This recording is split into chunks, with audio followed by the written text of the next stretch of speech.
महादेव, इस संदर्भ में आप ही हमारा मार्गदर्शन करें। पार्वती ने मुझे कुछ आवश्यक औपचारिकताओं के बारे में बताया था, जैसे अपनी वेशभूषा का विशेष रूप से ध्यान रखना और अपने प्रियजनों को न्योता भेज बारात में सम्मिलित होने के लिए आमंत्रित करना। प्रभु, ये तो बारात के बारे में सारे अनुदेश हुए, तो हमें तो अभी तिलक का प्रबंध करना है। राजा हिमावन अन्य लोगों के साथ यहाँ पहुंचने वाले हैं। किंतु तिलक निर्देश जानकारी तो पार्वती ने मुझे नहीं दी।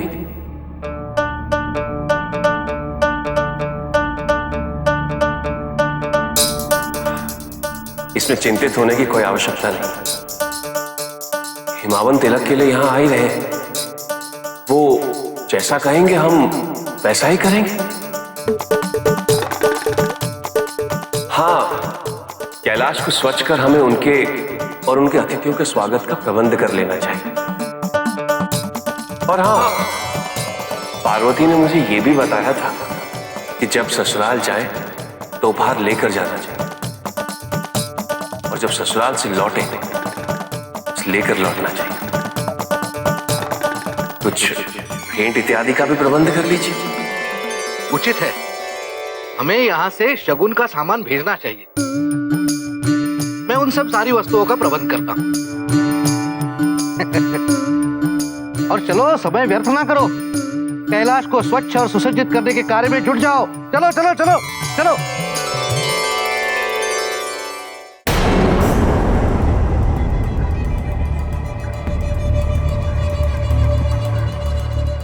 स्वर्ग पाने की अभिलाषा पूर्ण होने के पश्चात हमारा मन सदा विचलित क्यों रहता है? जिस संपदा और वैभव पर तुम्हारा अधिकार ना हो, उसका अतिक्रमण करने से सुख और शांति प्राप्त नहीं हो सकती तारकासुर। नहीं गुरुदेव, हमारा सुख छीना है उस शिव ने। उसके विवाह के पश्चात होने वाले पुत्र का भय है हमें। उन देवताओं से भय है जो अभी तक जीवित है, जो कभी भी यहां आकर हमसे हमारा स्वर्ग छीनने का प्रयास कर सकते हैं। अपने सुख के लिए उनका संहार करना अति आवश्यक है, परंतु कैसे? ये देवता ऋषि दधीची के आश्रम से बाहर निकलते नहीं, और हम ऋषि दधीची के आश्रम में जा नहीं सकते। कितना आनंद आ रहा है।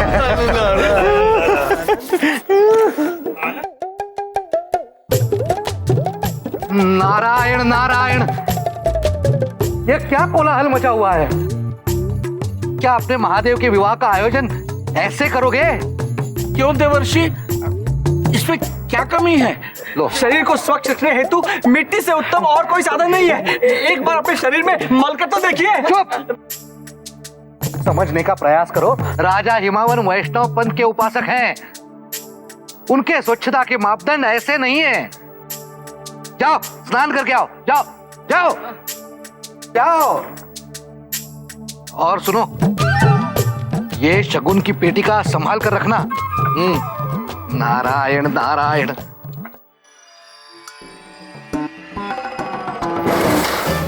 हिमावन आ गए, हिमावन आ गए।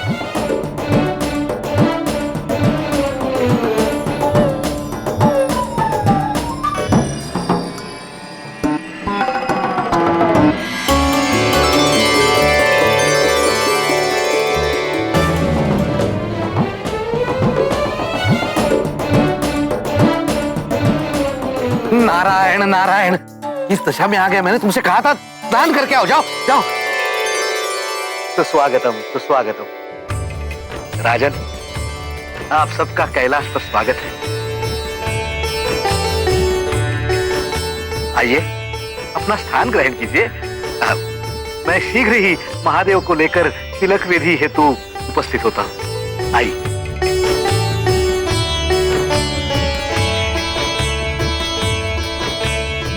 हे महादेव, हमारे इस संबंध को स्वीकार करने हेतु हम आपके आभारी हैं। कृपया तिलक की रीति आरंभ करने के लिए आज्ञा प्रदान करें। किंतु तिलक की विधि का आरंभ तो कन्या के भ्राता द्वारा ही होता है।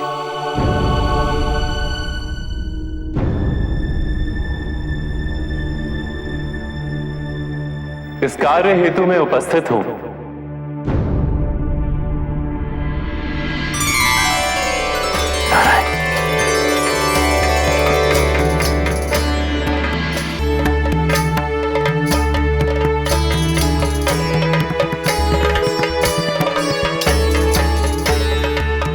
भगवान, आप और इस रूप में? हाँ देवर्षि, देवी पार्वती ने मुझे इसी रूप में भाई के रूप में स्वीकार किया था।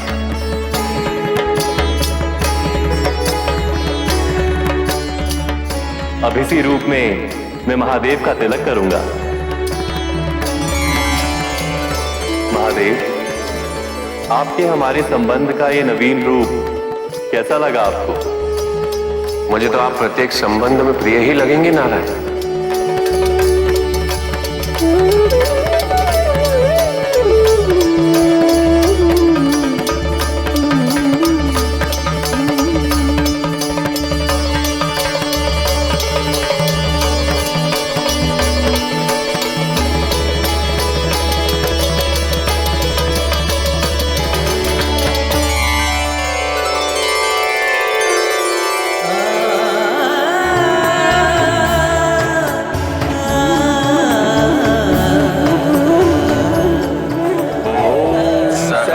शीर्षा पुरुषः सहस्राक्ष सहस्रपात् सभूमि विश्वतो वृत्वा अत्वतिष्ठ दशाण्डुलम् पुरुष एवेद तुम सर्वमं यद्भूतं यश्च भव्यमं हुतामृत वस्येशानः यदेन्नाति रोहति।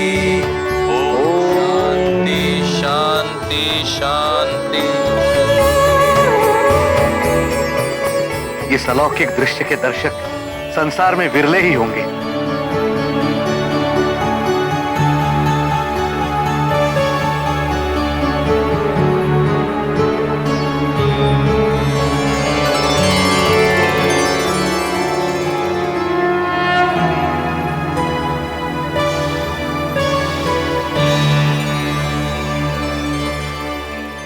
महादेव,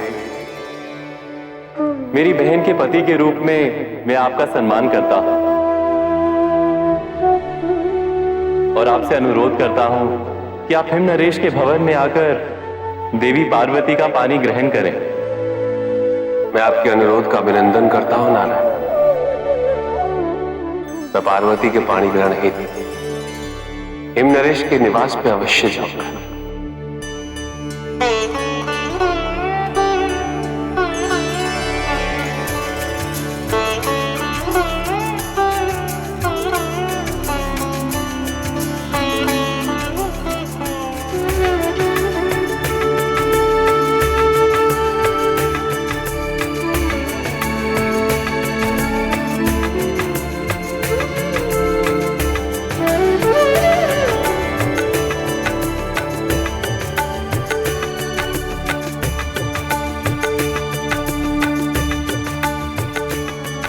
ये कुछ भेंट आप सभी शिव भक्तों, गणों और प्रेतों के लिए। कृपा करके इन्हें ग्रहण करें। रुक जाओ।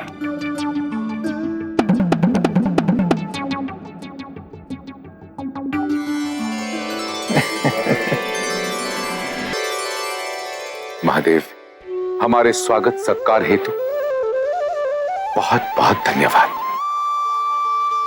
बारात समेत आपके आगमन की हम प्रतीक्षा करेंगे।